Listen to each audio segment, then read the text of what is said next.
दोस्तों जो देख रहे हो आप पीछे मेला चल रहा है बागनाथ बागेश्वर में। दोस्तों पीछे उत्तरायणी मेला चल रहा है और हम तो आज हम निकल पड़े हैं बागनाथ बागेश्वर उत्तरायणी कौतिक के दर्शन करने। अति सुंदर, देखिए आगे।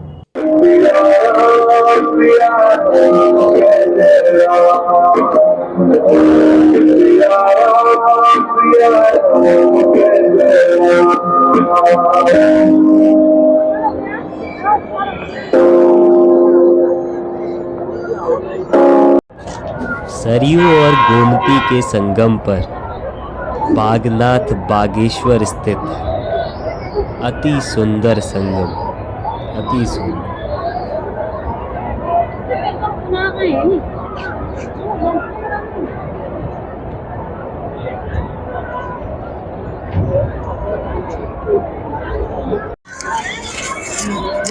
दोस्तों जो देख रहे हो आप पीछे मेला चल रहा है बागनाथ बागेश्वर में। तो पीछे देख सकते हैं हम, यहाँ हजारों की संख्या में लोग देख सकते हैं हम। तो थोड़ी देर पहले हमने जैसे आपको दिखाया था सहज योग के सेंटर पे ले गए थे, आपको दोबारा ले जाएंगे। शॉर्ट में आपको सहज योग के बारे में बताएंगे, वहाँ के जो कार्य करता है।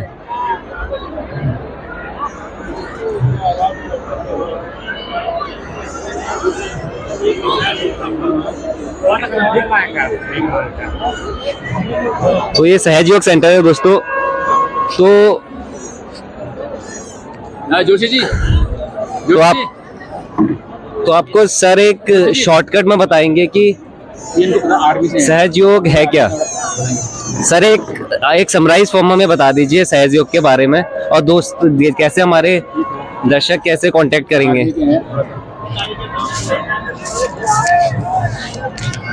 थोड़ा इनको बताइए।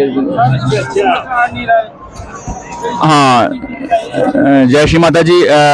हम लोग यहाँ पर उत्तरायणी मेले में जो है सहयोग मेडिटेशन के बारे में यहाँ पर हम लोग सेशन के लिए सभी लोगों को आत्म साक्षात्कार के लिए हम लोग यहाँ पर आए हैं। अलग अलग केंद्रों से यहाँ पर बताने के लिए आ रखे हैं। जैसे कि सहयोग का जो कि एक सहज यानी कि हमारे भीतर ही जो जन्मा योग है, सह माने साथ, ज माने जन्मा हुआ, तो जो ये योग है हमारे भीतर ही कुंडली शक्ति के रूप में है। और जो परम पूज्य श्री माता जी ने इस योग की स्थापना की थी, सहज योग की स्थापना की थी 5 मई 1970 को। तो हमारे शरीर में जो ये दिखाता भैया को, यहाँ पर हमारे शरीर में जो ये 7 चक्र और जो ये 3 नाड़ियां देख रहे हैं, जो कि हमारे ये 3 नाड़ियां हैं, ईड़ा नाड़ी और ये बीच में सुषुम्ना नाड़ी और किनारे में जो है ये पिंगला नाड़ी है। तो इन दोनों नाड़ियों के संतुलन के लिए, यानी कि जो हमारी योग की नाड़ी है सुषुम्ना नाड़ी, इसकी जागृति के लिए ही ये योग है। जो कुंडली शक्ति है उसके लिए जो है कुछ एक सेल्फ रियलाइजेशन की आत्म साक्षात्कार की प्रक्रिया होती है, जिसके माध्यम से हम सभी की शक्ति जो है इच्छा शुद्ध इच्छा शक्ति से जागृत होती है। तो इसके माध्यम से क्या है कि हमें कहीं भटकने की जरूरत नहीं पड़ती है, क्योंकि ये ध्यान जब हमारी कुंडली शक्ति जागृत होती है तो हमारे भीतर की सभी प्रकार की प्रॉब्लम दूर हो जाती है, ये चक्र जागृत हो जाते हैं। और हमारा पढ़ाई का हो, चाहे विद्यार्थियों का हो, चाहे बड़े लोगों का योग, कोई भी बीमारियां हैं वो सब दूर हो जाती हैं। हमारे हर प्रकार के हमारे प्रश्न खत्म हो जाते हैं जीवन के, क्योंकि योग से बढ़कर कोई चीज नहीं है। योग हमारी आत्मा से उस परम को जोड़ने का ही योग बोलते हैं। तो लोगों को इस बात को नहीं आता समझ में। और पूरे भारत में हमारे 3 से 4 हजार केंद्र हैं। विश्व के 180 देशों से ऊपर में ये सहयोग किया जाता है। और हमारी वेबसाइट है www.sahajyoga.org, उसमें आप जाकर इसके बारे में पता कर सकते हैं। और आप लोग सेल्फ रजिस्ट्रेशन ले सकते हैं, ऑनलाइन से ले सकते हैं। धन्यवाद।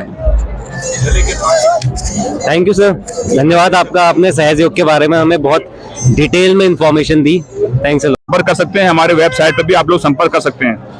जैसे कि सर हम लोग जानते हैं कि मोदी जी ने 21 जून को यूनाइटेड नेशंस में एक प्रस्ताव दिया था, जिसके तहत फिर 21 जून को हमने yoga day, international yoga day की तरह मनाया। तो योगा हमारा बहुत पुराना कल्चर ट्रेडिशन रहा है हमारे देश भारत का। तो और भी आप कुछ बताना चाहेंगे सर इसके बारे में? हाँ जी बिल्कुल। देखो ना, योग का मतलब क्या है कि मेन हमको समझना जरूरी है कि योग आज क्या है कि जैसे मान लो हमारा जो देश है योग भूमि है। योग का मतलब क्या होता है कि देखो हमारा आत्मा का उस शक्ति से एकाकार होना जिसने हमें बनाया, उस परमात्मा से, वही योग है। लेकिन हम लोग योगा को दूसरे रूप में ले रहे हैं। तो ये योगा डे मना रहे हैं बिना कुंडली शक्ति के। जब तक आपका योग उस परमात्मा से नहीं होगा, आपकी आत्मा का, तब तक आपका योग नहीं होता। तो योग का मतलब वही है। तो मेरा खुद पीएम साहब से, मोदी जी से मेरा खुद एक अनुरोध है कि ये सब जगह ये वीडियो जाए और वो सहज योगा को प्रमोट करें, क्योंकि सहज योग के माध्यम से हमारा सही मायने में योग होता है। दूसरे जो योग है वो शारीरिक हमारे फिजिकली एफिशिएंसी को या फ्लेक्सिबल बनाने के लिए है, लेकिन जो सहज योग है उसमें हमको किसी भी प्रकार के कोई बंधन की जरूरत नहीं है, किसी प्रकार खान पान किसी प्रकार के हमको ये इस तरह से वो नहीं है कि हमको कोई बाध्यता है। ये बिल्कुल सहज योग है और इसको घर परिवार में रहते हुए विद्यार्थी हैं या काम करने वाले हैं, गृहिणी हैं, सब इसको कर सकते हैं। सुबह शाम 10-10 मिनट जब हम ध्यान करेंगे तो धीरे धीरे हमारे सभी प्रकार के विकार सब प्रकार दूर हो जाएंगे, हमारी दवाइयाँ सब छूट जाएंगी, हमारी हर तरह की प्रॉब्लम ये दूर हो जाएगी। विश्व के 180 देशों में भी से भी ऊपर ये कंट्री में किया जा रहा है सहज योग, जो इसकी www.सहजयोगा.org उसमें आप देख सकते हैं। हर कंट्री में सहज योग किया जा रहा है।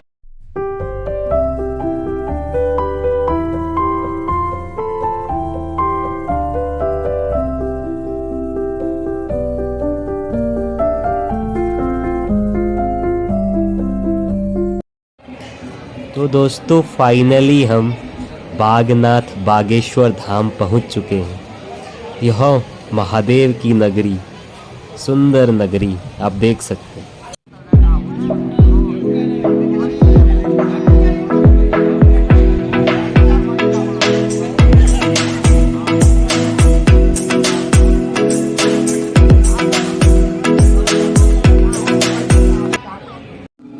हम आपको बागनाथ बागेश्वर के अंदर के दर्शन, ये शिवलिंग है, अब आप दर्शन करेंगे पार्वती माँ के, हमारी मैया पार्वती मैया के दर्शन।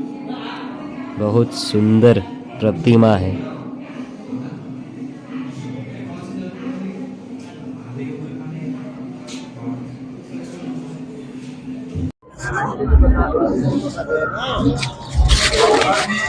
नहीं, नमस्कार पहला।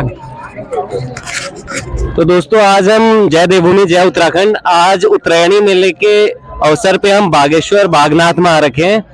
तो पंडित जी आपको यहाँ का थोड़ा इतिहास, हिस्ट्री वगैरह बताएंगे, कैसे मंदिर फॉर्म हुआ, कैसे शिव जी ने बाघ के रूप में यहाँ दर्शन दिए थे और फाइनली बागनाथ मंदिर बना।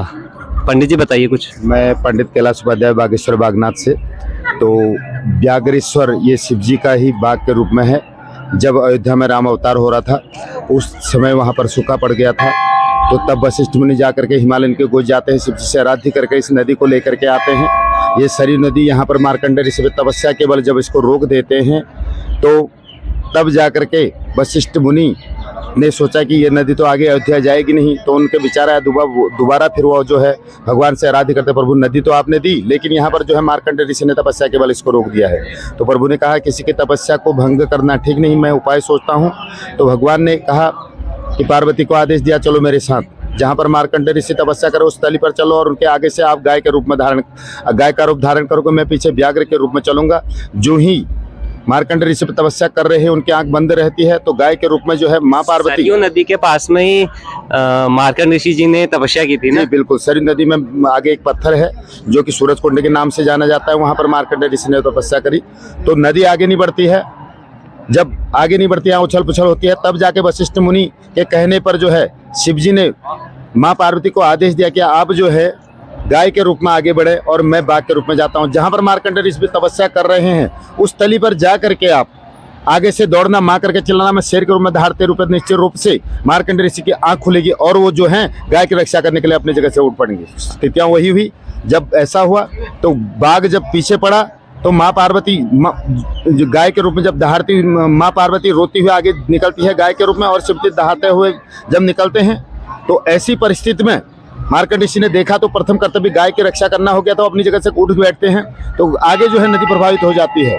जब नदी आगे बढ़ती है तो शिव जी को जो है मार्कंडेय ऋषि को शिव जी ने व्याघ्र के रूप में और माँ पार्वती ने गाय के रूप में दर्शन दिए थे। इसी व्याघ्र के रूप में दर्शन देने की वजह से इसका नाम व्याघ्रेश्वर पड़ा था, जो अभी बागेश्वर के नाम से जाना जाता है। यह मंदिर लगभग 7वीं-8वीं सदी का है। 1602 ईस्वी में चंद्रवंशी राजाओं ने इसका निर्माण किया।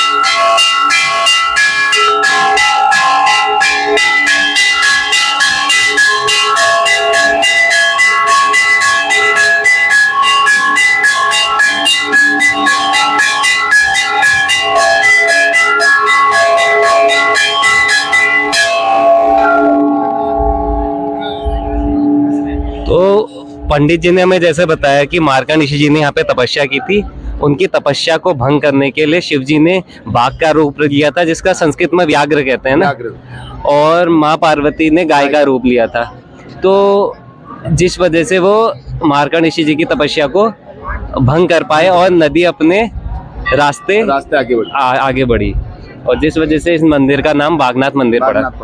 व्याघ्रेश्वर पड़ा, व्याघ्रेश्वर से बिगड़ते हुए बागनाथ पड़ा। अच्छा, 7वीं 8वीं सेंचुरी में ये मंदिर बना ना, शताब्दी में? 7वीं 8वीं शताब्दी का लगभग माना जाता है। और 1602 ईस्वी में चंद्रवंशी राजाओं ने फिर इसका निर्माण किया। अच्छा, चंद्रवंशी राजाओं ने इसका निर्माण किया था ना।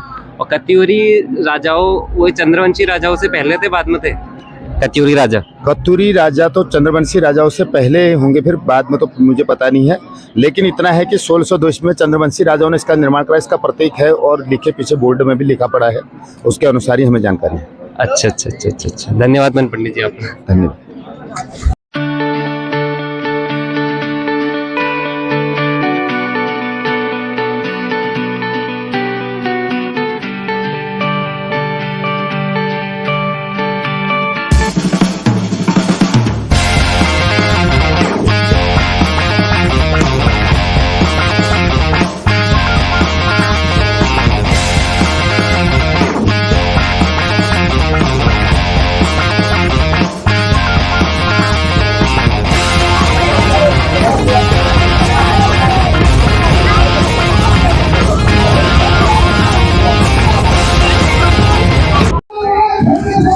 दोस्तों, पीछे उत्तरायणी मेला चल रहा है और हम आपको और भी बहुत कुछ दिखाएंगे। यहाँ पे देखो आप, और हमारे गरुड़ के एक हमारे परम मित्र भाई साहब पान वाले, गरुड़ में भी आपने शायद देखा होगा इन्हें, गरुड़ के फेमस पान वाले। तो आप उत्तरायणी मेले में आए तो इनका पान जरूर टेस्ट करें, वन ऑफ द बेस्ट पान। मैं तो हमेशा टेस्ट करता हूँ। भैया कैसे चल रहा है पान का कारोबार? ठीक ही चल रहा है, दिन में कम चल रहा है, शाम को ज्यादा चल रहा है। शाम को ज्यादा चल रहा है, दिन में कम चल रहा है। तो हमें चंदन सिंह जी मिले हैं, यहाँ पे गाते हैं। आज रात को भी इनका परफॉर्मेंस होने वाला है यहाँ उत्तरायणी मेले में, तो आपको एक छोटा सा गाना है सुनाएंगे।